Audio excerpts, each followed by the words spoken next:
السلام علیکم خوږو دوستانو او زړه ته راتېرو ملګرو په دې هیله امید یم چې تاسو ټول به راته روغ او جوړ وئ. یو ځل بیا د یو ایل ډي ټیچر یوټیوب چینل څخه ستاسو لپاره د یوې نوې ویډیو لپاره حاضر شوی یم. خوږو دوستانو نننۍ ویډیو ډېره مهمه ده، خاصتا د هغه چا لپاره څوک چې انټرنیټ استعمالوي.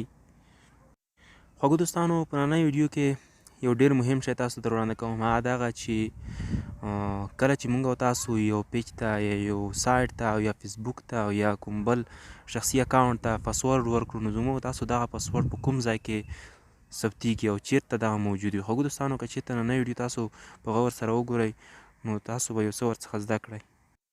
ډېری وخت داسې کیږي چې موږ او تاسو خپل پاسورډونو ته فکر هم نه وي او یو بل څوک راځي زموږ او تاسو ټلیفون اخلي او هغه پاسورډونه پکې ګوري.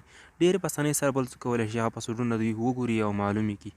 خو نن به تاسو دا در وښیم چې څه ډول موږ کولی شو خپل پاسورډونه رامعلوم. یا مثال په ډول زموږ څخه د یو اکاونټ یا د یو سایټ پاسورډ رانه هېر شوی دی، موږ او تاسو څنګه کولی شو هغه پاسورډ موږ او تاسو را پیدا کړو، کوم چې زموږ او تاسو په ټلیفون کې سیو دی، خپله ثبت شوی دی. دوستانو تاسو به دې لپاره لومړی راشئ په ګوګل کروم باندې به تاسو کلیک وکړئ او له ګوګل کروم څخه به وروسته تاسو راشئ په دې پاس 3 ټکي کوم چې ښکاري تاسو ته، په دې باندې به تاسو کلیک وکړئ او دلته به لاندې راکوز شئ او په دې سیټینګز باندې به کلیک وکړئ. سیټینګز باندې او له سیټینګز څخه وروسته تاسو دلته وګورئ. خوږو دوستانو تاسو دلته دا صفحه راښکارېږي او په دې صفحه کې زیاتې اپشنې دي چې یو اپشن پکې د پاسورډز په نوم اپشن دی. پاسورډز تاسو به فقط په دې پاسورډز باندې کلیک وکړئ. پاسورډز باندې به کلیک وکړئ.